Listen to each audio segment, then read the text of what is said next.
Hello दोस्तों, आज हम इस लेक्चर में डिस्कस करेंगे लूसेंट बुक के कुछ महत्वपूर्ण प्रश्न। अगर आप मेरे चैनल पर नए हैं तो चैनल को लाइक, शेयर और सब्सक्राइब करें और साथ ही बेल आइकन को भी प्रेस करें। तो चलिए स्टार्ट करते हैं अपने पहले प्रश्न की ओर। अंतरिक्ष यात्री को बाह्य आकाश कैसे दिखाई पड़ता है? जो अंतरिक्ष यात्री होते हैं उनको अपना जो बाह्य आकाश होता है कैसे दिखाई पड़ता है? तो कैसे दिखाई पड़ता है? काला दिखाई पड़ता है। तो दूरबीन का आविष्कार किसने किया था? दूरबीन का आविष्कार किसने किया था? अगर आपको पता है तो आप कमेंट बॉक्स में भी इसका आंसर लिख सकते हैं। ठीक है, तो अगर तो सही है। तो दूरबीन का आविष्कार किसने किया था? तो गैलीलियो ने किया था। किसने किया था? गैलीलियो ने किया था। दिल्ली स्थित महात्मा गांधी की समाधि का नाम क्या है? तो दिल्ली में हमारे जो महात्मा गांधी की समाधि है उसका नाम है राजघाट। क्या हो जाएगा? राजघाट हो जाएगा। भारत में पहली रेल कहाँ से कहाँ तक चली? तो भारत में पहली रेल हमारी कहाँ से कहाँ तक चली? मुंबई से थाने तक चली। कहाँ से? मुंबई से थाने चली। और कब, किस वर्ष से चली? हमारी ये भी इंपॉर्टेंट हो जाता है। तो किस वर्ष चली? 1853 में चली। कब चली? 1853 में चली। तो नेक्स्ट चलते हैं। मानव शरीर के किस अंग द्वारा यूरिया को रक्त से फिल्टर किया जाता है? सही है, यूरिया को रक्त से फिल्टर किया जाता है। तो कौन से अंग से किया जाता है? तो हमारा किडनी से किया जाता है। किससे किया जाता है? किडनी से किया जाता है। किडनी से किया जाता है। एकमात्र भारतीय को अर्थशास्त्र में नोबेल पुरस्कार मिला है? तो किस भारतीय को मिला हुआ है? तो हमारे अमृत सेन को मिला हुआ। अमृत सेन को मिला हुआ। और कब मिला हुआ है? 1999 में मिला हुआ है। ठीक है, नेक्स्ट है। भारत रत्न उस्ताद बिस्मिल्लाह खां किस वाद्य यंत्र के वादन में विख्यात हैं? तो हमारे जो बिस्मिल्लाह खां हैं वो हमारे क्या प्रसिद्ध हैं और हमें पता है, सबको पता होगा, ये शहनाई बजाते थे। ठीक है, नेक्स्ट है। भारत के अंतिम गवर्नर जनरल कौन थे? भारत के अंतिम गवर्नर जनरल कौन थे? श्री राजगोपालाचारी थे। कौन थे? श्री राजगोपालाचारी थे। ठीक है, नेक्स्ट है। भगवान बुद्ध को ज्ञान की प्राप्ति कहाँ हुई थी? तो भगवान बुद्ध को हमारी जो ज्ञान की प्राप्ति हुई थी कहाँ हुई थी? बोध गया में हुई थी। आर्य समाज के स्थापक कौन है? आर्य समाज के संस्थापक कौन है? तो स्वामी दयानंद सरस्वती जी हो जाएंगे। पंजाबी भाषा की लिपि क्या है? तो पंजाबी भाषा की लिपि हमारी क्या हो जाएगी? गुरुमुखी हो जाएगी। भारत की मुख्य भूमि का दक्षिणतम किनारा कौन सा है? तो कौन सा हमारा दक्षिणतम किनारा हो जाएगा? तो हमारा क्या हो? इसका करेक्ट आंसर हो जाएगा कन्याकुमारी हो जाएगा। भारत में सबसे पहले सूर्य किस राज्य से निकलता है? सही है, किस राज्य से निकलता है? तो इसका करेक्ट आंसर हो जाएगा अरुणाचल प्रदेश हो जाएगा। नेक्स्ट है। इंसुलिन का प्रयोग किस बीमारी के उपचार में होता है? तो इंसुलिन का जो हमारा प्रयोग होता है किस बीमारी में ये प्रयोग होता है? तो मधुमेह में होता है। किस में होता है? मधुमेह में होता है। नेक्स्ट है।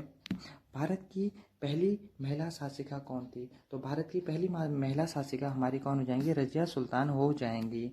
ठीक है, मछली किस की सहायता से सांस लेती है? तो मछली जो होती है वो किसकी सहायता से सांस लेती है? वो गल फेफड़ों के द्वारा से लेती है, मीन्स गिल्स के द्वारा से। ये गिल्स भी कहते हैं, इंग्लिश में इसको गिल्स कहते हैं।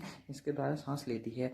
इनकलाब जिंदाबाद का नारा किसने दिया था? इनकलाब जिंदाबाद का नारा भगत सिंह ने दिया था। किसने दिया था? भगत सिंह ने दिया था। जलियांवाला बाग हत्याकांड कब और कहाँ हुआ था? देखो, तो जलियांवाला बाग था हमारा अमृतसर में हुआ था। और कब हुआ था? 1990 में हुआ था। 1919 में हुआ था। कब हुआ था? 1919 में हुआ था। ठीक है, नेक्स्ट है। 1939 ईस्वी में कांग्रेस छोड़ने के बाद सुभाष चंद्र बोस ने अपना एक अलग सी पार्टी बनाई और उस पार्टी को उन्होंने अपना नाम दिया फॉरवर्ड ब्लॉक। ठीक है, सही है, फॉरवर्ड ब्लॉक। और ये भी पूछा जाता है कि फॉरवर्ड ब्लॉक कब हुआ था? तो इसकी डेट हो जाएगी 3 मई। कितनी जाएगी? 3 मई 1939 को सुभाष चंद्र बोस ने ये फॉरवर्ड ब्लॉक की स्थापना करी। पंजाब केसरी किसे कहा जाता है? पंजाब केसरी किसे कहा जाता है? लाला लाजपत राय को कहा जाता है। सैंडर्स की हत्या किसने की थी? सैंडर्स की हत्या भगत सिंह ने की थी। और कब की थी? 17 दिसंबर 1928 को सैंडर्स की हत्या क्या भगत सिंह ने की थी। नेक्स्ट है। सबसे बड़ी हड्डी कौन सी होती है? सबसे बड़ी हड्डी हमारी क्या होती है? जांग की हड्डी होती है, जिसको हम क्या कहते हैं? फीमर कहते हैं। फीमर कहते हैं। मानव शरीर में कितनी पेशियां होती है? तो 639 हमारी क्या होती हैं? पेशियां होती हैं। लाल रक्त कणिका का जीवन काल कितना होता है? रेड ब्लड कॉर्पसल्स का हमारा जो लाइफ स्पेन होता है वो कितना होता है? 120 डेज होता है। जंग लगने से बचाने के लिए लोहे पर जस्ते या परत चढ़ाने की क्रिया को क्या कहते हैं? ठीक है, इस क्रिया को, इस प्रोसेस को हम क्या कहते हैं? जस्तीकरण भी कहते हैं या गैल्वेनाइजेशन। ठीक है, एक ही है, गैल्वेनाइजेशन भी कहते हैं। मानव शरीर की सबसे बड़ी ग्रंथि कौन सी है? मानव शरीर की सबसे बड़ी हमारी ग्रंथि क्या हो जाएगी? लीवर हो जाएगी। लीवर मतलब यकृत हो जाएगी। ठीक है, नेक्स्ट है अंतर्राष्ट्रीय महिला दिवस किस तिथि को मनाया जाता है? अंतर्राष्ट्रीय महिला दिवस किस तिथि को मनाया जाता है? 8 मार्च को मनाया जाता है। क्षेत्रफल की दृष्टि में भारत में सबसे छोटा राज्य कौन सा है? तो क्षेत्रफल की दृष्टि में भारत का सबसे छोटा राज्य कौन सा हो जाएगा? गोवा हो जाएगा। ठीक है, ओणम किस राज्य का प्रसिद्ध त्योहार है? ओणम हमारे किस राज्य का प्रसिद्ध त्योहार है? केरल का हो जाएगा। ठीक है, दिल्ली भारत की राजधानी कब बनी? दिल्ली भारत की राजधानी कब बनी? 1911 में जो दिल्ली थी हमारी भारत की राजधानी बनी। सही, सबसे चमकीला ग्रह कौन सा हो जाएगा? सबसे चमकीला ग्रह शुक्र हो जाएगा। ठीक है, नेक्स्ट है अर्थशास्त्र नामक पुस्तक किसने लिखी? तो अर्थशास्त्र नामक पुस्तक हम किसने लिखी? चाणक्य ने लिखी। इनको कौटिल्य भी कहा जाता है। ठीक है, जय जवान जय किसान का नारा किसने दिया? तो जय जवान जय किसान का नारा किसने दिया? लाल बहादुर शास्त्री ने दिया। किसने? लाल बहादुर शास्त्री जी ने दिया था। नेक्स्ट है संविधान सभा का स्थायी अध्यक्ष कौन था? तो संविधान सभा का स्थायी अध्यक्ष कौन था? डॉक्टर राजेंद्र प्रसाद जी इसके अध्यक्ष थे। संविधान सभा की प्रारूप समिति के अध्यक्ष कौन थे? तो संविधान सभा के प्रारूप समिति कौन थे? डॉक्टर भीमराव अंबेडकर हो थे। ठीक है, इसका करेक्ट आंसर हो जाएगा डॉक्टर भीमराव अंबेडकर। विश्व रेड क्रॉस दिवस कब मनाया जाता है? 8 मई को मनाया जाता है। सूर्योदय का देश सूर्योदय का देश के नाम से कौन सा देश प्रसिद्ध है? तो सूर्योदय का देश कौन सा नाम प्रसिद्ध है? जापान प्रसिद्ध है। ठीक है, जापान प्रसिद्ध है। नेक्स्ट है कौन सा मुगल बादशाह अशिक्षित था? मतलब कौन सा मुगल बादशाह अनएजुकेटेड था? तो कौन सा हो जाएगा? अकबर हो जाएगा।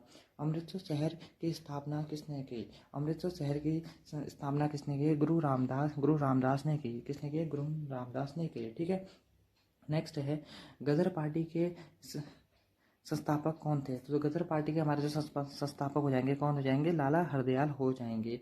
सिख इतिहास में लंगर की प्रथा किसने शुरू करी थी? जो सिख इतिहास में लंगर की प्रथा किसने करी थी? गुरु अंगद देव ने करी थी। सही, गुरु अंगद देव ने करी थी। सबसे प्राचीन वेद कौन सा है? तो हमारा सबसे प्राचीन वेद कौन सा हो जाएगा? ऋग्वेद हो जाएगा। नेक्स्ट है किस सुल्तान ने अपनी राजधानी, ये भी इंपॉर्टेंट बनता है, हाँ, किस सुल्तान ने अपनी राजधानी दिल्ली से दौलताबाद स्थानांतरित कर दी थी? तो किसने करी थी? मोहम्मद बिन तुगलक। किसने करी थी? मोहम्मद बिन तुगलक ने अपनी जो राजधानी थी दिल्ली से दौलताबाद स्थानांतरित कर दी थी। ठीक है, नेक्स्ट है प्रथम पंचवर्षीय योजना कब प्रारंभ हुई थी? ठीक है, प्रथम पंचवर्षीय योजना कब प्रारंभ हुई थी? 1951 में हुई थी। चीनी यात्री हेनसांग ने किस विश्वविद्यालय में अध्ययन किया? तो किस विश्वविद्यालय में किया? नालंदा यूनिवर्सिटी में किया। ठीक है, और आप कमेंट सेक्शन में मुझे बताएंगे कि एट प्रेजेंट अभी नालंदा यूनिवर्सिटी कहाँ पर है। ठीक है, कौन सा रक्त क्या है सबसे वर्ल्ड डोनर होता है? हम लोग कहते हैं जो डोनर करता है वो हमारा कहता है ब्लड ग्रुप ओ हो जाता है। कौन सा हो जाता है? ओ होता है, जो सभी को अपना क्या कहते हैं, जो अपना ब्लड दे सकता है। ठीक है, मनुष्य के शरीर में कितनी हड्डियाँ होती हैं? मनुष्य के शरीर में हमारी कितनी हड्डियाँ होती हैं? 206 होती हैं। ठीक है, सूर्य के प्रकाश से कौन सा विटामिन प्राप्त होता है? सूर्य के प्रकाश से हमें कौन सा विटामिन हमें प्राप्त होता है? तो विटामिन डी हमारा प्राप्त होता है। मादा एनोफिलीज मच्छर के काटने से कौन सा रोग होता है? तो मादा एनोफिलीज मच्छर के काटने से हमें मलेरिया क्या होता है? मलेरिया की बीमारी होती है। ठीक है, नेक्स्ट है स्वामी दयानंद सरस्वती का मूल नाम क्या था? सो स्वामी दयानंद सरस्वती का मूल नाम क्या था? मूल शंकर था। वेदों की ओर लौटो का नारा किसने दिया? तो वेदों की ओर लौटो का नारा किसने दिया? दयानंद सरस्वती ने दिया। श्री रामकृष्ण मिशन की स्थापना किसने करी? तो किसने? स्वामी विवेकानंद जी ने करी। वास्को डी गामा भारत कब आया था? वास्को डी गामा हमारा भारत 1498 में आया था। कब आया था? 1498 में आया था। वास्को डी गामा कहाँ का वास्को डी गामा था? तो कहाँ का रहने वाला था? ये हमारा पुर्तगाल का रहने वाला था। कहाँ का था? पुर्तगाल का रहने वाला था। ठीक है, हवा महल कहाँ स्थित है? हवा महल हमारा कहाँ है? जयपुर में है। और इसको कब बनाया गया? हमारा 1799 में बनाया गया। और ये भी पूछ लिया जाता है कि हवा महल में कितने विंडोज़ हैं, दरवाजे हैं? तो हमारे कितने हैं? 953 हमारे यहाँ इसके दरवाजे हो जाएंगे। ठीक है, नेक्स्ट चलेंगे। सन 2012 में ओलंपिक खेलों में कांस्य पदक जीतने वाली साइना नेहवाल का संबंध किस खेल से है? तो साइना नेहवाल का किस खेल से संबंध है? तो बैडमिंटन से है। और ये बता दें कि सबसे पहले ओलंपिक कहाँ हुआ था? 1896 में हुआ था। कहाँ? ग्रीस, क्या है, एथेंस में हुआ था। क्या है? एथेंस क्या है हमारी? ये ग्रीस की राजधानी। कहाँ है? ग्रीक की राजधानी है। ठीक है, ग्रीक की राजधानी है। ठीक है, ग्रीक की राजधानी है। ठीक है, याद रखना। और नेक्स्ट है, भारत में ओलंपिक खेलों में पहली बार किस वर्ष भाग लिया? भारत ने ओलंपिक खेलों में सबसे पहले 1900 में भाग लिया। ओलंपिक खेलों में पदक जीतने वाली पहली भारतीय महिला कौन थी? तो हमारी कर्णम मल्लेश्वरी जी हो जाएंगी। कौन थी? कर्णम मल्लेश्वरी जी हो जाएंगे। ठीक है, नेक्स्ट है, back to Vedas, back to वेदों की ओर लौटो किसने कहा था? स्वामी है महर्षि दयानंद सरस्वती ने कहा था।